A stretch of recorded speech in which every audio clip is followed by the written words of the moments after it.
Yo, what is up guys, Gray here, and today we are back with week 7, I believe, of the IBL D-League. We're going up against Kevin, aka Sharpedo43, and his Sylmar Sylveons. And before we get into this battle, I'm just going to preface this by saying it's a really odd battle. Like, I made some very questionable plays through the entire thing, and yeah, you're going to see what I mean by this, but I definitely play this one, I would argue, the worst I've ever played up until a certain point, and then I kind of get my head in gear and go, okay, well, this is how I win. But yeah, at that point it may be too late, so we're going to see shortly. However, the teams, firstly, his team is Jirachi, Dragonite, Tapu Fini, Galvantula, Alolan Muck, Seismitoad, Nidoking, Mega Gallade, Decidueye, Vaporeon, and Houndoom. And yeah, his team to me looked a little bit weird on paper, but like, it was just so good against my team in so many ways. There was so many things that could just kind of tear a hole through my team. Like, if Dragonite sets up, it just blows me back. Like, I have so few checks to it that I feel like if it just sets up to +2 potentially, then that's game. Nidoking, if it's scarfed, it causes me major problems. Mega Gallade just breaks through the entirety of my wall core. Even Jirachi like does a number to my team, because I'm not bringing Mega Aggron this week, so Jirachi is a problem. Seismitoad, if it's offensive, actually is really scary for my team if it's like a Swift Swim set, or if he brings webs on the Galvantula, and you can see it, he brought it this week. So there was so many things on his team that really kind of scared me. Like Alolan Muck, I 100% expected that to turn up, because he has very few checks to Victini outside of it. If you look at his team, there's not very many things that can take the coverage of fire, ice, and grass. And Victini obviously has that coverage option. So yeah, like, looking at the team matchup, I was like, okay, Victini is actually very good. So if he doesn't bring Muck, it kind of just runs through his team a little bit, especially the way that I'm kind of setting it up as well.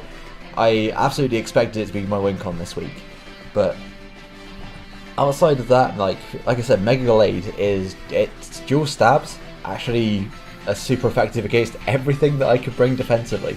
Toxapex, Piloswine, Regirock, and Mega Aggron all just don't appreciate it at all, so I kind of had to play it differently. Not to mention, if it had like Ice Punch, it takes down Togekiss. The only upside is that I felt like he either had to run Stone Edge or Earthquake this week to be able to hit my Victini. So there's a chance that he doesn't run. Jesus Christ, I'm blanking. Doesn't run Swords Dance this week. Sorry, something just popped up on my screen, and apparently the video is going to close. So let me just open this back up. Quick editing.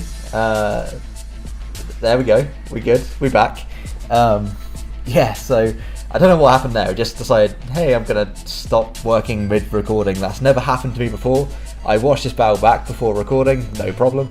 But yeah, of course, as soon as I click record, it just freaks out and goes and crashes. So going into the team that we're bringing this week, we are bringing Toxapex, and sure, it just loses to everything on his team, but it's a Toxapex. It's still bulky. It kind of does what I need it to do, and the main thing it needs to do is check Alolan Muck, and of course he doesn't bring it, but it is what it is. Like, it was here specifically for that reason. It also is a very decent check, I'd say, to a Jirachi, because it doesn't get 2-hit KO'd very easily, especially by Heart Stamp. Of course, that's how you pronounce it. Heart Stamp. If he runs Zen Headbutt, then I believe it does 2-hit KO if he's running offensive. If he is not running offensive, then I can knock off this item and I can Skull Burn it, I can do whatever. So this week I'm running Rocky Helmet with Gunshot, Scald, Knockoff, and Recover. I decided to go for 3 attacks Recover just because it hit most of his team, and I actually kind of needed that offensive pressure this week, especially coming from a mon that has like no offense. So Gunshot is there for something. I need to look at his team again. It's there for Tapu Fini. I can't Skull Burn it, Knockoff's doing nothing, and it can just set up Calm Minds on me if I don't run Gunshot. I could run Haze, but at the same time I felt like that was kind of a wasted move. I could also use Gunk Shot on Decidueye and Vaporeon as well, so it had more than one use this week. Running a relaxed nature because I'm running both physical and special moves, mostly on the physically defensive side to be able to check Load and Muck and other things like Dragonite relatively well. If I got the grassy terrain up, then I do check it to an extent. So Rocky Helmet is because he has to pretty much hit me with physical moves, like he actually has to hit me with his moves. Outside of like an Earthquake, obviously. Dragonite, if it uses Z-Fly, will take the Rocky Helmet. If it uses E-Speed, it takes Rocky Helmet. Everything except for Earthquake from Mega Gallade means that he's going to take Rocky Helmet damage. And Jirachi, everything in his moveset just makes contact. So it's losing 12% each turn, which is fantastic. Next up we have got Piloswine. This is kind of a mixed bulk set. I'm running 252, 28, 100, 0, 136, 12 is my spread.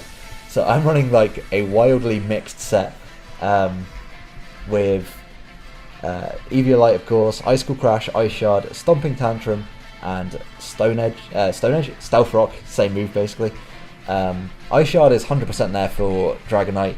Unless it's set up to like +4, I don't get 2-hit KO'd by Extreme Speed, and Ice Shard will do a decent chunk after rocks.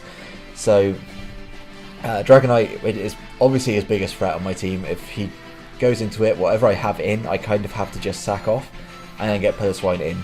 Unless I'm in a situation where if he sets up on me, on something like, I don't know, on Toxapex or Tapu Bulu, then yeah, I absolutely 100% need to switch into my Piloswine because it is basically my best check to it on my team, offensively and defensively. So yeah, that's kind of why it's here. It also does a decent job of like checking Galvantula if it doesn't run Energy Ball. 100% it's my best check to Nidoking. I had nothing else for it really. So yeah, Piloswine had to come for that. If you run Superpower, it doesn't do a KO with that defense investment. So it's kind of just a nice all-round check. I don't believe I get OHKO'd by a close combat as well from Mega Gallade if it's Jolly, and I do expect it to be Jolly because it doesn't outspeed my Raichu and it doesn't outspeed Victini if it's Adamant. So yeah, I 100% expect it to be Jolly. Next up we have got, in fact I'm going to go to Bulu next. Bulu is Scarfed this week because Scarf just destroys his team. It really does. Outside of Dragonite and Jirachi if it's defensive, there's really not a lot on his team that wants to take a hit at all. Like, I think Houndoom, if he runs like some weird defensive Houndoom, it kind of checks it relatively well. It's probably his best check to my Bulu. If not, then Jirachi is his best check if it's defensive. If it's offensive, it still takes like half from Woodhammer. So yeah, he really doesn't have many checks. And with this set I'm running, because I'm running 220 in HP, 100 in attack, and 188 in speed. This is to speed creep his entire unboosted team, I think it is. Any Scarfers, then they'll probably outspeed me, but outside of that, I outspeed everything on his team just naturally. So yeah, Adamant Nature. Woodhammer, Nature's Madness, Stone Edge, and Hornleech, I am running both stabs. Mainly because if he leaves with Galvantula, I can click Hornleech twice, and that will pretty much guarantee an OHKO, a 2-hit KO even, unless he's running a decent amount of bulk. And I don't really expect him to run bulk again, like I said about Mega Gallade. He kind of needs to run speed to outspeed Victini, so he's not going to be able to run more than like 44-ish HP investment. So Hornleech was almost a guaranteed 2-hit KO. And if he goes for something like Bug Buzz, I take the hit relatively well. I get some health back with Hornleech. And again, he doesn't really have a great switch in, so yeah, he's going to be 2-hit KO'd, and hopefully at that point he won't get webs up, or if he does get webs up, he will then just go down the next turn. So that's what Bulu's here for. It does outspeed Mega Gallade, and Woodhammer will OHKO. Any of my grass stabs is going to OHKO Seismitoad. Even with a Rindo Berry, it just OHKOs. I can OHKO a, I guess, non-bulky Nidoking. I don't expect it to be bulky, I expect it to be Scarfed or potentially Life Orb. Scarf I think works better against my team, but certainly Woodhammer just OHKOs that. most of his team just goes down to a wood hammer in the grassy terrain. So anything that doesn't, I've got Stone Edge. I think that's for the Dragonite, and that's about it. It's literally just Dragonite that Stone Edge is there for. Next up, that is partnered with my Hawlucha. Grassy Seed again this week. Drain Punch, Acrobatics, Swords Dance, and Substitute with an Adamant Nature, just enough speed to outspeed his fastest choice Scarfer, which I do believe is Galvantula? Yeah, it's got to be Galvantula. That's his fastest Scarfmon on his team. It also outspeeds, I want to say, a +2 Dragonite if it's Adamant. I don't exactly remember if it does or not, but I know that a +2 speed, I'm pretty much outspeeding everything.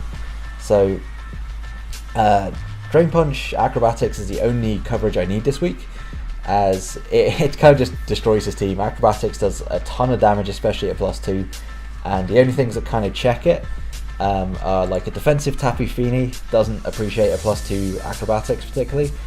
A defensive Jirachi is probably his best check, because Drain Punch is not going to 2-hit KO after Leftovers recovery, and something like, I guess, defensive Seismitoad can take one. I think a load of Muck can probably take one as well, but certainly nothing on his team really appreciates it. And if I can get this in on the right thing, I can sub up and then set up with a Swords Dance. So potentially I can be behind a sub, or I can be like, I can take very little damage from a hit and be at +2 and hopefully sweep his entire team. We've also got a Nasty Plot Baton Pass Togekiss this week, with Defog and Air Slash as well. Max HP, max speed, a little bit in special attack. It's mainly here to set up Victini. Like I said earlier in the game, he doesn't really have a whole lot for my Victini, so if I can Nasty Plot and Baton Pass into it, it's pretty much just game. Especially if I've got rocks up, like nothing after rocks takes a hit.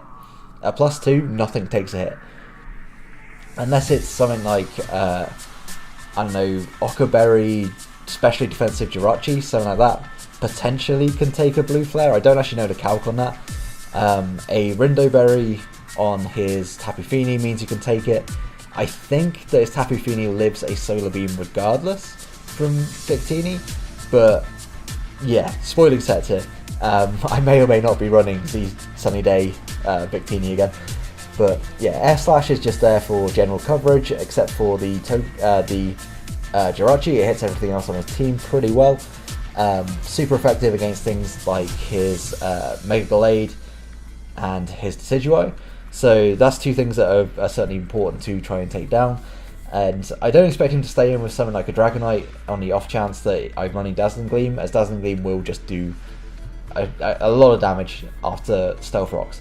So yeah, that's what Togekiss is here for this week. It's basically to try and put Victini in a position in which it can just sweep. However, that is entirely reliant on certain things going down, I think, first, before I try and set up with it. Because things like Jirachi, I mean, Jirachi comes in, that's fantastic for me. If Seismitoad comes in, it's less fantastic for me, because I can't really switch into Victini. I'd have to Air Slash twice and just hope for a flinch, and that he doesn't have Poison Jab and all this sort of stuff. So, lastly, we've got our Victini. This has been a really long team builder. I'm sorry, this has been like extremely extensive for, I think the battle's going to be shorter. But yeah, Fire EMZ Victini with Blue Flare, Solar Beam, Glaciate, and Sunny Day. Max special attack, a little bit into our speed to outspeed a max speed Houndoom. And yeah, just the rest of it, Jack into HP, defense, and Spadef. Yeah, so Victini is just here to sweep. There is very little on his team that wants to take a Blue Flare in the sun. Anything that does will get taken out by a Solar Beam or a Glaciate. So yeah, needn't really say anymore. Let's just get into the battle, because this team builder has been very long. And going into the battle, I thought Tapu Bulu is 100% my lead, because I see no reason why he wouldn't lead with Galvantula. It's actually got a decent matchup against my team. The only thing that it doesn't really have a great matchup against is the Piloswine. So I was pretty much expecting his Galvantula lead, so I'm going to lead off with Bulu, and I'm going to take a quick drink before I get into this battle. That way, hopefully I don't die by the end. because that team builder was far longer than I was expecting. Like, I went far more in depth with this team builder because, like, I needed to kind of play with some sort of sets, some weirder sets, just try and make this work. So he leads off with his Nidoking, and in case this is Scarfed, I really don't want to stay in. Like, I have no reason to stay in, sack off my Bulu to a Scarf Nidoking when I have Piloswine, my dedicated check, kind of just sitting in the back. So he goes for the Sludge Wave, and as we're going to see, firstly it's not Life Orb. Judging off this damage, it's just not Life Orb. It's not doing a lot of damage at all, and I think I worked out it was Modest. So at that point I thought he was Scarfed. However, as we're going to see, he actually goes for the Stealth Rocks, as I'm going to set up my own rocks as well, and at no point do I defog these rocks. They're doing less to me than they are to him, and I know I have Victini, Togekiss, and Hawlucha who don't appreciate it, but the plan is to try and make him switch out more, and I'm going to go for the Ice Crash as he just goes out into his Seismitoad. Just saying, if I clicked Wood Hammer first turn, then that Nidoking would have just died, but it is what it is. Like, I didn't want to over predict or anything. I just wanted to play it safe. It was first turn, I didn't know his set, so Grassy Terrain actually puts our Piloswine back up to full health, as we're going to switch out into our Toxapex, and I didn't expect him to go for the Earth Power here. I kind of expected the Water move, or potentially an Ice move, trying to catch like a Togekiss coming in. But he goes for the Scald. Unfortunately, he gets the Burn, and it kind of sucks because I do have 2 physical moves. But the things that the physical moves are more there for, are kind of less. They're not there. They're not in this game. So the physical moves are kind of less important because he didn't bring Feeny, and I don't know why he didn't bring Feeny. Like, it was great against my team in my opinion. But I'm gonna go for the knockoff. If I knock off the Seismitoad's item, whatever it may be, then that's great. And actually he goes out into Jirachi, so that's even better. Knock off his leftovers, he isn't nearly as bulky, and he might not be able to take 2 hits quite as well from my Tapu Bulu. And here I'm not going to stay in. I expect the Zen Headbutt to come through, so I go into my Piloswine, and yeah, he reveals that he's actually sub, and without the Grassy Terrain, this is kind of nice for me. And I make a weird play here. I should 100% have switched out into my Toxapex, but I didn't think I could do anything to him, and in hindsight that's not great. I get flinched, and my Piloswine is now in range of quite a lot of things. It doesn't really check anything anymore. It's kind of just going to be here for death fodder.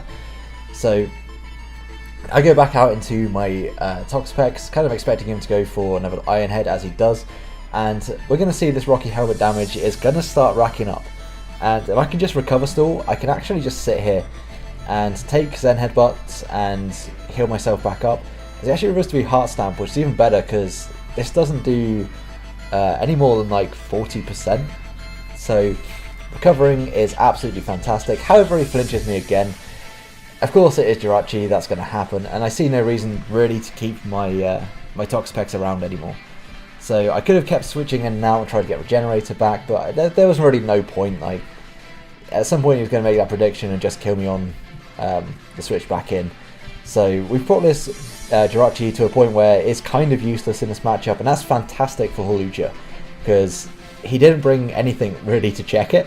He only brought this Jirachi, and that's fantastic for me. If his Jirachi is at, what, 5% here, I'm going to click Wood Hammer and I'm going to break the sub. He's probably going to go for an Iron Head. I do actually take the hit pretty okay in terms of like how well I can actually take an Iron Head. I don't have any defense investments, so it's all on that HP that I invested that keeps him alive, and that means we can just throw off another Wood Hammer. And maybe I should have switched out, gone back into like Piloswine or something and just sacked it off and got something else in.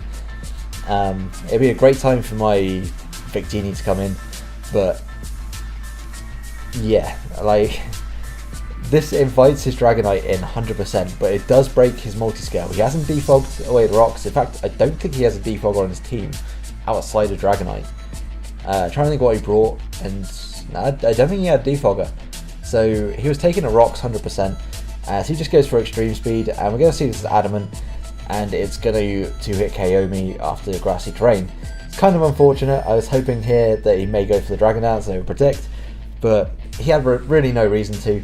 I had to go into Pillar Swine there, 100% I had to go into Pillar Swine, couldn't let him set up. And I'm going to pause here, because he hasn't set up, I didn't expect him to stay in.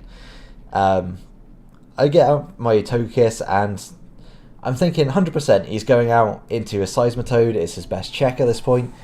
There's no way he lets his Dragonite just go down, because his Dragonite can still sweep the game. If it gets into the right position, it comes in on, say, Mabulu again, after I've used Wood Hammer, sets up a Dragon Dance, and that's really bad for me. I then have no priority to outspeed it, and my team is kind of frail at this point. So I'm expecting him to keep his Dragonite around. I'm just going to try and initiate that sweep with Victini. I go for the Nasty Plot, and he actually stays in. And I know he's adamant, so I outspeed with Nasty Plot. And this is just looking bad.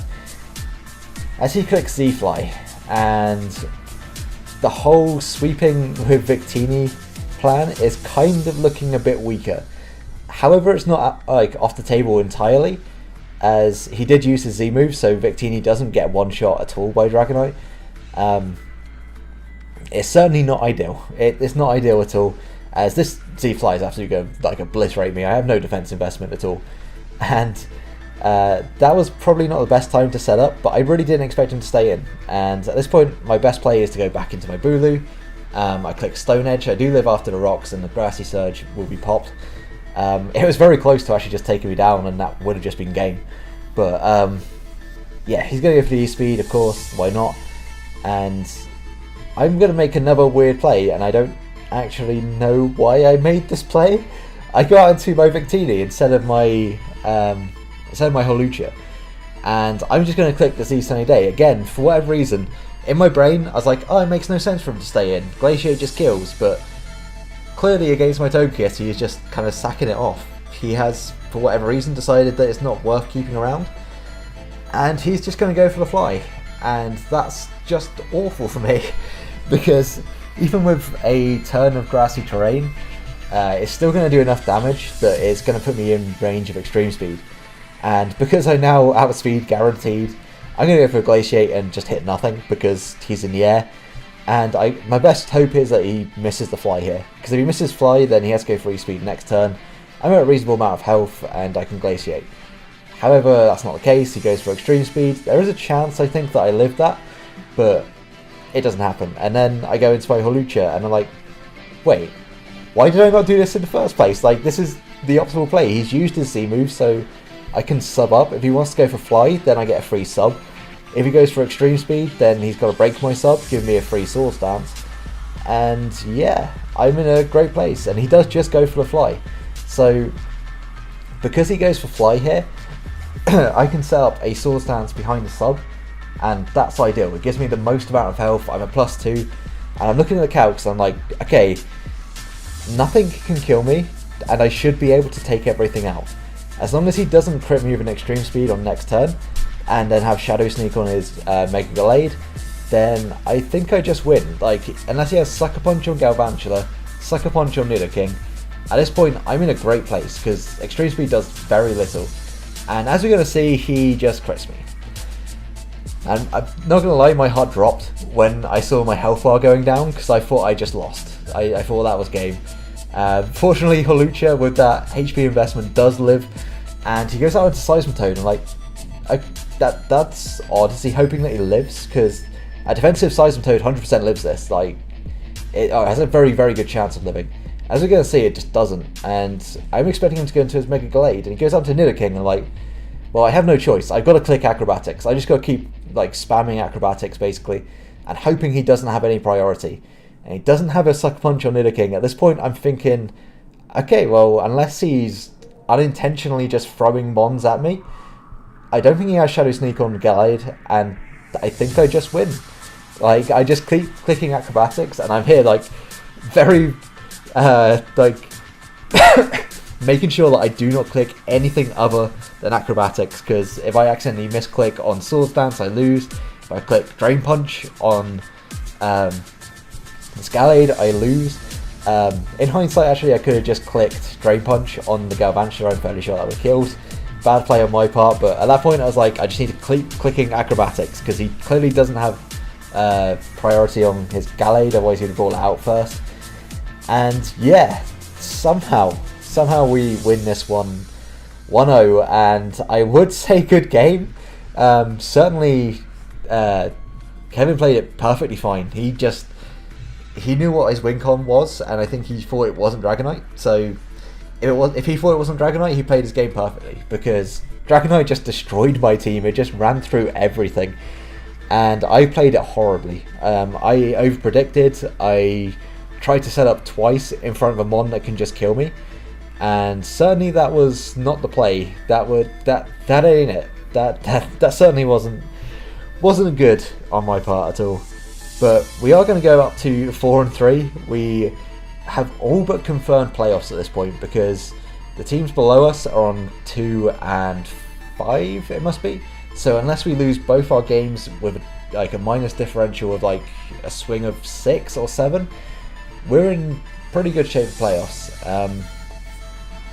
Halucha certainly has saved my ass this week, and if I do end up in playoffs, I'm completely going to say it was down to this Halucha sweep, because man, I played it so badly. I really did. I don't think I made a correct play after sacking off Piloswine. Like, going into Togekiss, I thought that was safe. I thought it was fine, but it 100% was not fine. You do not set up on a potential like sweeper on your team. So yeah, I didn't play this well, but we somehow scrape out a win. And our next week game is against D-Willy and the Brisbane Cyphers. If we win that one, like, I think D-Willy is the only person who can actually catch us, who is below us. So if we beat Willy, then we will 100% guarantee our playoff spot, and we still have a chance of actually finishing in the top 2, which gives us a bye into the next round. As it stands, I think we are 1 win behind Mid, who is 5-2, and a win behind... no, actually I think we're on the same record as Dr. Slacking, Sharpedo, and Platinum Howler. I think there's all 4 of us are on the same record. It just comes down to differential, and my differential from the early season thrashings that I got, it's not too great. It's neutral at 4-3, which is pretty bad, but at the end of the day, if I win both, there is still a chance that I can make the top 2. So yeah, good game against Kevin. Don't know what I was doing for this entire thing, but we picked up a victory, and yeah, I will see you guys in the next video. Have a great day. Peace.